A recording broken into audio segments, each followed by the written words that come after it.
Halo, apa kabar? Jumpa kembali dengan saya, Al-Batawi Artificial.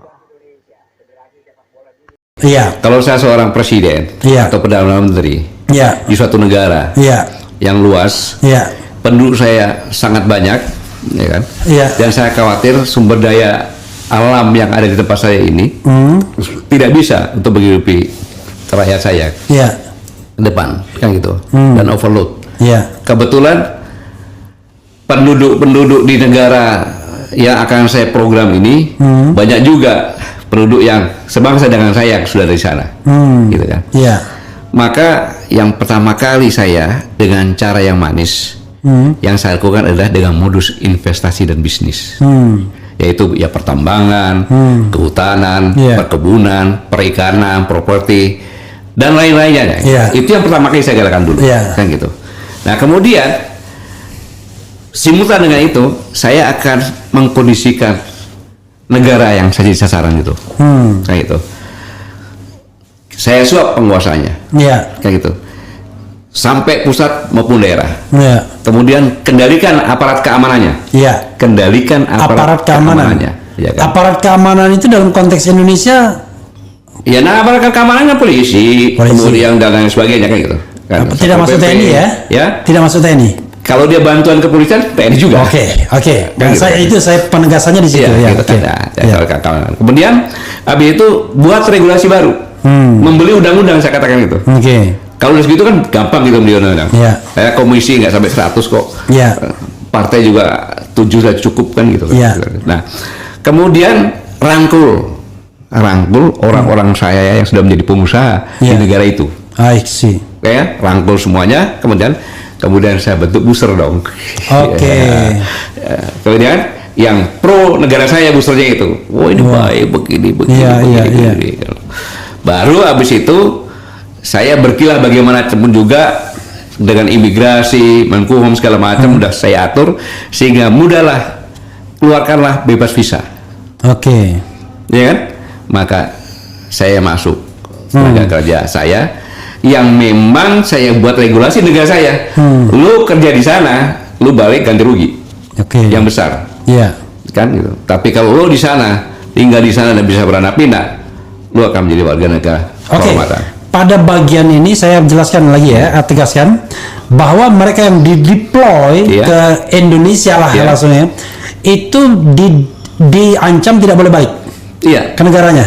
Kalau Kamu balik harus di ganti situ. rugi besar. Ya, kalau balik balik ganti rugi, tapi kalau nggak balik dapat reward. Ya, Kira-kira begitu. iya, Oke. Gitu kan? Sehingga dia tidak punya pilihan kecuali dia stay di situ. iya.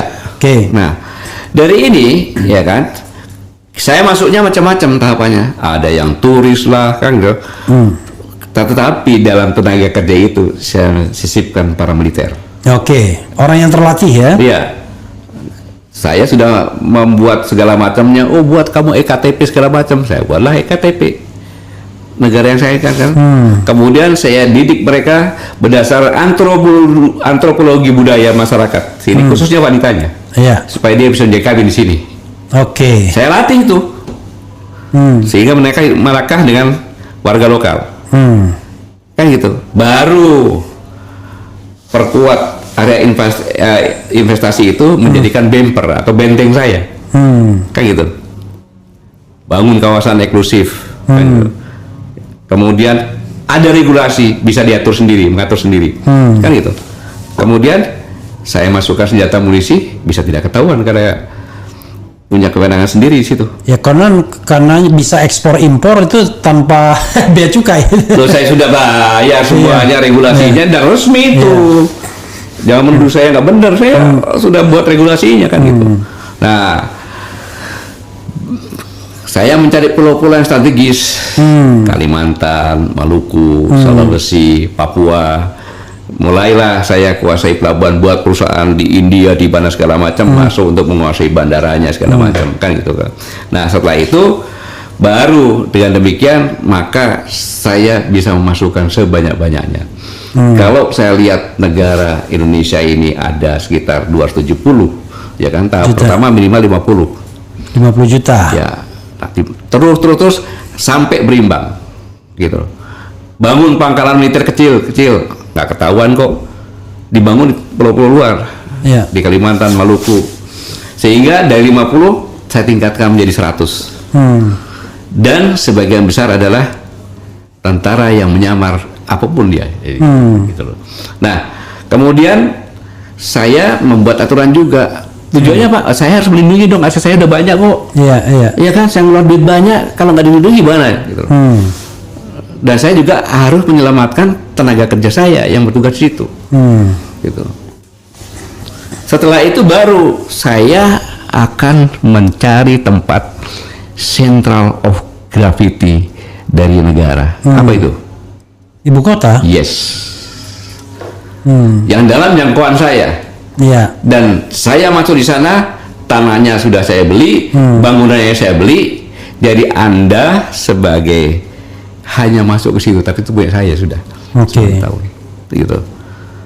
Saya kuasai fisik tanahnya, kayak gitu. Saya bentuk pemerintahan boneka. Solve kan agresi saya? Solve nggak? Karena akses strategi saya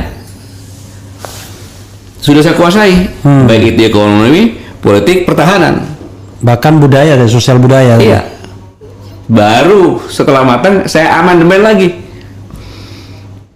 undang-undangnya, karena saya udah hampir Undang-undang atau undang-undang dasarnya dia undang-undang dasar lah, Oke. undang-undang dasar saya amandemen lagi sesuai dengan keinginan saya. Bisa itu saya dalam rangka puncaknya saya kuasai negaramu, ya kan? Saya kuasai Indonesia ini Tanpa sebutir peluru pun tanpa keluar. sebutir keluar, ya kan?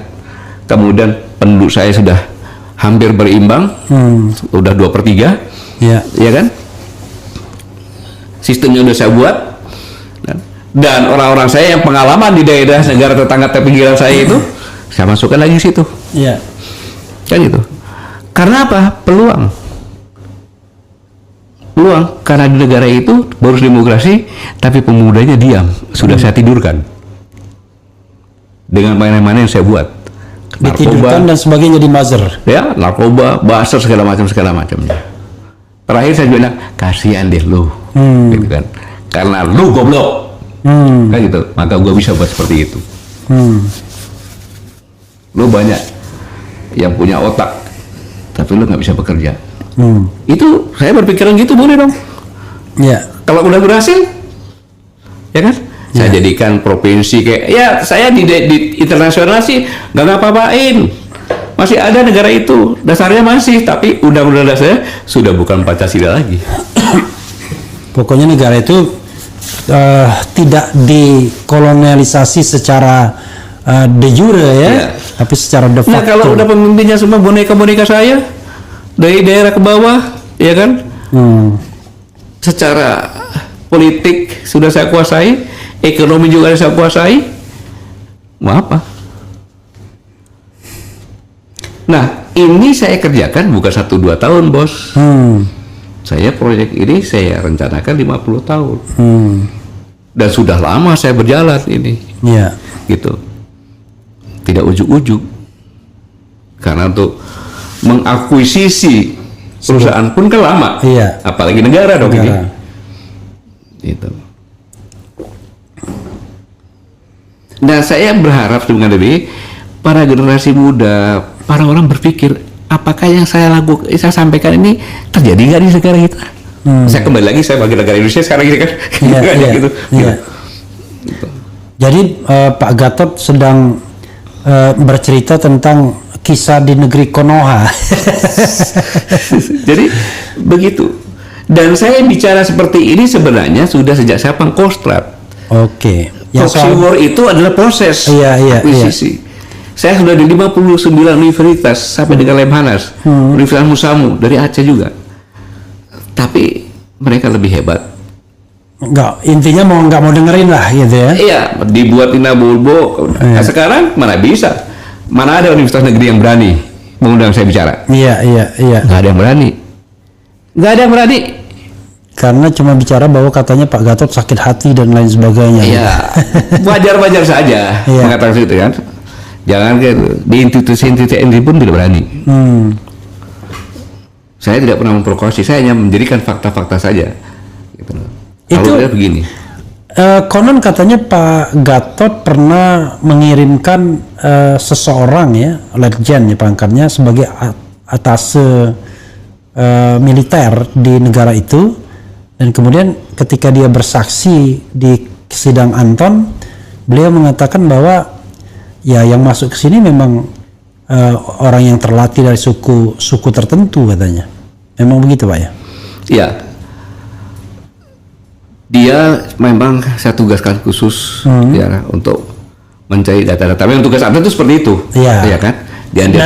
Karena resmi, iya, oke lah waktu iya. itu Letjen Yayat Sudrajat iya, ya. Iya. Iya.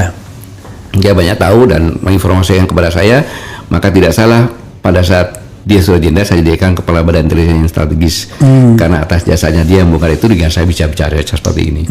Gitu. Jadi berbekal dari kondisi yang sudah saya tahu, saya menyelidiki ini sejak tahun 2002. Sejak 2002. 2002. Pada waktu itu Pak Gatot apa jabatannya? Masih letkol, staf pribadi Wakil Kepala Staf Angkatan Darat. Oke. Iya, kalau kita bicara fase ya atau persentase. Jadi fase ini udah berapa jadi fase terakhir. Ini udah fase terakhir. Tinggal gongnya gitu ya. Iya.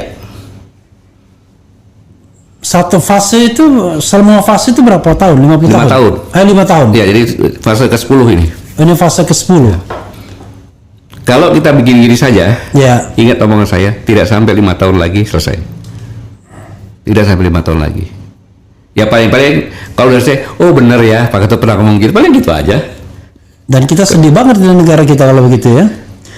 Tapi para buzzer akan mengatakan enggak, baik-baik aja.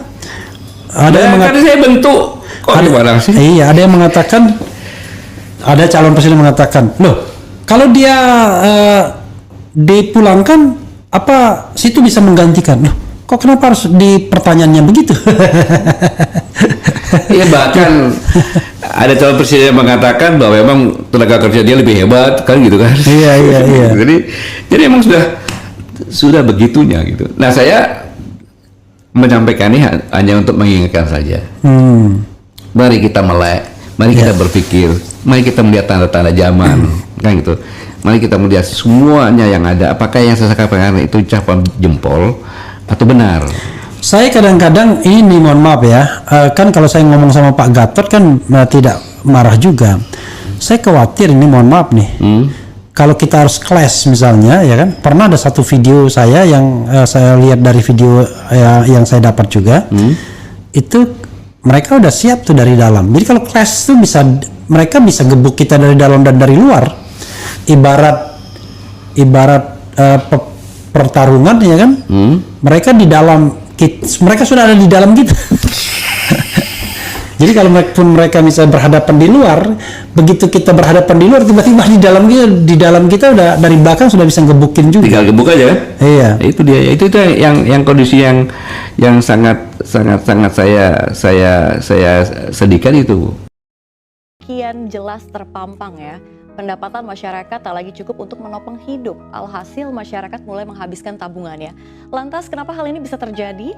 Selengkapnya kita bahas dalam warga RI makin miskin, siang malam makan tabungan. Inilah kisah sedih tentang tabungan rakyat Indonesia yang semakin hari semakin menipis dan akibatnya negara ini bisa terancam jatuh ke jurang kemiskinan. Sungguh tragis. Indonesia itu selalu kekurangan uang di detik-detik terakhir. Kenapa ya? Kayaknya kalau bikin film itu memang kalau orang mau dibunuh, dicekek dulu, ngos-ngosan detik-detik terakhir, baru filmnya selesai gitu kan. Jadi biar klimaks gitu katanya. Nah mungkin itulah yang sedang kejadian di Indonesia saat ini, bahwa ya semua orang sekarang merasa tercekik ya. Nah teman-teman pasti merasa tuh, teman-teman yang dagang, teman-teman yang usaha, bahkan mungkin teman-teman dari kalangan petani merasa kok kayaknya sekarang makin susah di Indonesia ini, kok makin susah cari duit, makin susah dagang, jualan. Kok bisa ya? Ada apa sebabnya? Jadi teman-teman ya, Indonesia itu lagi dilanda kekeringan yang bertubi-tubi. Kemarin habis kekeringan El Nino, sekarang kita kena kekeringan rupiah guys. Apa yang terjadi? Ternyata uang itu makin langka di masyarakat. Dan teman-teman sadar nggak? makin banyak rakyat di Indonesia itu yang makan duit tabungan. Wah, ngeri banget nih guys. Artinya apa? Dia punya penghasilan itu sedikit dan dia punya pengeluaran itu jauh lebih banyak dibandingkan penghasilannya dia sendiri. Dan ini kalau ini berlarut-larut, lama-lama ya duit tabungannya juga bakal habis. Sehingga dia bisa jatuh ke jurang kemiskinan. Ini sangat membahayakan dan sangat menyedihkan guys. Dan ini dibuktikan dengan data yang ada di perbankan di Indonesia. Kenapa? Karena per Oktober 2023 saja, dana pihak ketiga alias DPK di perbankan itu hanya tumbuh sekitar 3,9% saja. Nah, bukan hanya itu, rasio simpanan terhadap pendapatan masyarakat Indonesia pun ikut menurun. Artinya apa? Makin banyak orang yang narik duit dibanding orang yang nabung di Indonesia. Bahkan menurut salah satu koran bisnis di Indonesia, itu semakin banyak ya warga miskin di Indonesia yang duitnya habis buat makan tabungan. Bahkan lebih tragis lagi, sampai 60% duit dia itu habis cuma buat belanja bulanan doang. Jadi teman-teman ya, menurut data konsumsi consumer goods Indonesia ya, 62% ya kalangan ekonomi bawah itu sekarang udah berada di level di mana mayoritas penghasilannya 62% itu habis untuk belanja hari-harinya. Seperti apa? Belanja makanan, minuman, sabun, sampo, cuci piring, dan lain sebagainya. Dan ini betul-betul menjadi indikator yang sangat menyedihkan. Kenapa? Karena akibatnya kalau pengeluaran mereka udah semakin banyak yang keluar untuk memenuhi kebutuhan sehari-hari, mereka jadi tidak punya dapat kesempatan nih. Buat apa jalan-jalan, nonton, entertainment, cari hiburan, belanja di mall. Dan bahkan yang lebih ekstrem lagi, mereka jadi tidak sempat juga untuk mendapatkan pendidikan yang berkualitas. Seperti pergi ke bangku kuliah. Jadi teman-teman, saking banyaknya duit mereka habis buat beli sabun doang hari-harinya, akibatnya mereka tidak berhasil mengupgrade kualitas hidupnya. Dan ini sangat disayangkan dan sangat tragis sekali di negara sekaya Indonesia. So, apa sih penyebabnya ya? Sehingga kemudian di Indonesia itu terjadi krisis kekeringan uang. Ternyata lebih ngeri ya dibanding El Nino. Masih ada lagi El Rupiah. Nah, El Rupiah ini cuma ada di Indonesia. Ini fenomena langka guys. Fenomena unik dan ajaib, tapi gobloknya terjadi berulang-ulang di Republik tercinta kita ini. So, ada 4 alasan nih yang mengakibatkan uang itu makin kering di Indonesia. Makin susah dicari, makin susah ditemukan, bahkan mungkin lebih gampang ketemu fosil dinosaurus di Indonesia ini dibanding lu bisa ketemu duit ya. Apa sih penyebabnya? Yang pertama itu adalah inflasi. Jadi menurut data, bahan-bahan pokok yang menjadi bahan kebutuhan di Indonesia itu udah naik tinggi guys. Di bulan kemarin saja, di bulan November ini, komoditas seperti cabai merah keriting itu udah naik Rp30.000 jadi Rp70.000 per kilonya. Harga gula pasir kini udah naik jadi 17.500 per kilogram. Padahal di awal tahun ini harganya cuma 14.650 guys. Telur ayam sekarang harganya udah 27.000 per kilogram. Sebelumnya cuma 25.000. Dan bawang merah aja sampai ngebet nih pengen ikut naik juga. Sebelumnya harganya cuma 25.000 per kilogram, sekarang udah jadi 27.000 per kilogram. Jadi secara teoritis guys, apalagi kalau sekarang udah mau masuk akhir tahun, itu juga harga udah makin naik lagi di bulan Desember ini. Harga cabai aja di beberapa titik bisa nyampe lebih dari 50% lebih. So teman-teman bisa bayangkan, kalau harga barang makin lama makin naik, makin mahal, sementara penghasilan tetap saja atau bahkan sedikit karena banyak yang PHK juga. Akibatnya apa ya? Jangan heran kalau duit masyarakat tuh habis buat belanja doang. Udah habis lebih dari 60% buat belanja hari-harinya mereka. Dan akibatnya apa? Peredaran uang juga semakin sedikit. Karena semakin sedikit uang yang ada yang sanggup mereka belanjakan. So, akibatnya jangan heran kalau terjadi krisis uang. Yang kedua apa? Bank itu sekarang lagi pelit. Maksudnya apa? Dia tahu nih ekonomi lagi susah nih. So, apa yang mereka lakukan? Mereka hati-hati dalam memberikan kredit. Atau dalam kata lain, mereka tambah males lah buat ngasih kredit. Kenapa? Karena nanti kalau ada orang pinjem, utang, belum tentu mereka bisa bayar. Ya toh? So, apa yang dilakukan oleh perbankan? Perbankan melakukan cara hidup yang paling mudah dalam menghasilkan duit adalah ya nabung di bank lagi. Jadi teman-teman ya, apa yang dilakukan oleh bank-bank di Indonesia melihat duit makin kering, bisnis makin susah, ekonomi nggak jalan, bank juga makin takut buat ngasih kredit, ngasih pinjaman. So, mereka mengambil solusi yang paling mudah. Ya udah, gue pengen cetak duit, gue pengen making money, tapi gue nggak mau nyalurin kredit. So, apa yang terjadi oleh bank-bank di Indonesia? Mereka sekarang berlomba-lomba membeli surat berharga dari negara yang namanya SRBI. Jadi SRBI ini guys, ini adalah surat berharga dalam mata uang rupiah yang diterbitkan oleh Bank Indonesia. Surat ini berlaku sebagai pengakuan utang yang jangka waktunya pendek dengan menggunakan underlying aset berupa surat berharga negara yang dimiliki Bank Indonesia. Jadi maksudnya gampangnya gini guys, bank-bank swasta di Indonesia, mereka berpikir gini, oke, ekonomi lagi susah, dibandingkan gua ngasih pinjeman duit sama si Cecep di Cimahi, belum tentu nih balik nih duit nih, balik enggak. Mendingan duitnya gua kasih ke Bank Indonesia. Maksudnya apa? Dia nabung, dia beli surat utang dari negara. Ya CRBI itu bunganya fix, tetap stabil, dan nggak mungkin nggak dibayar, namanya juga negara yang punya surat utangnya. So, bank-bank ini kemudian berlomba-lomba menabung di Bank Indonesia. So, masalahnya apa? Ya, sebetulnya kita sebagai investor ya nggak masalah juga. Kalau perusahaan yang kita investasikan, saham-saham perusahaan perbankan itu, mereka main aman dengan menyimpan duitnya di Bank Indonesia. Ya, oke-oke aja dapat bunga lagi kan. Dibanding mereka ngucurin kredit beresiko tinggi, nggak dibayar. Tapi apa ya betul? Kan belum tentu juga si Cecep itu nggak bisa bayar. Bisa jadi bisnis di Cimahi lancar jaya toh, itu pertama. Yang kedua adalah kalau seandainya semua bank berpikir hal yang sama, semua bank berpikir males nih gua ngasih kredit, apa yang terjadi? Kredit itu tidak turun ke bawah, rakyat di bawah tidak bisa minjem uang, uang tidak bisa berputar di perekonomian rakyat yang ada di bawah. Ternyata ketika semua bank berlomba-lomba bermain aman, safety, nyimpen duit di Bank Indonesia, akibatnya apa? Perekonomian di bawah tidak berjalan. Ekonomi mikro stuck, uang kering. Karena tidak ada lagi kredit yang dikucurkan ke masyarakat di Indonesia. So ini masalah yang kedua guys. Nah penyebab yang ketiga ini nggak kalah ganasnya guys. Dan ini kayaknya dibiarin aja di Indonesia ini. Sangat disayangkan. Atau mungkin sangat disengaja. Yaitu namanya program judi online. Teman-teman gue perlu dikasih selamat ya buat kalian yang sudah berhasil mensukseskan program kekeringan uang di Indonesia. Kok bisa? Karena mayoritas pengusaha judi online di Indonesia itu mereka itu buka server di negara lain. Dan apa yang terjadi ya teman-teman yang habis duitnya buat judi online, depo terus, duitnya lari ke negara itu sendiri. Nilainya nggak main-main guys, sampai 200 triliun. Jadi lu bisa bayangin, duit 200 triliun itu menguap, menghilang dari Republik Indonesia pergi ke negara lain. Ya masih tetangga kita juga lah di Asia Tenggara, lu tau lah. Nah ini penyebab kekeringan uang di Indonesia yang ketiga. Dan ini kayaknya dibiarin aja. Yang keempat apa? Keempat itu penyebabnya adalah anggaran belanja negara tidak terdistribusi dengan sempurna. Baik di tingkat daerah maupun di tingkat pusat. Maksudnya apa? Kemarin Bapak Presiden Jokowi habis komplain guys. Apa komplainnya Pak Presiden? Jadi Pak Presiden Jokowi itu komplain.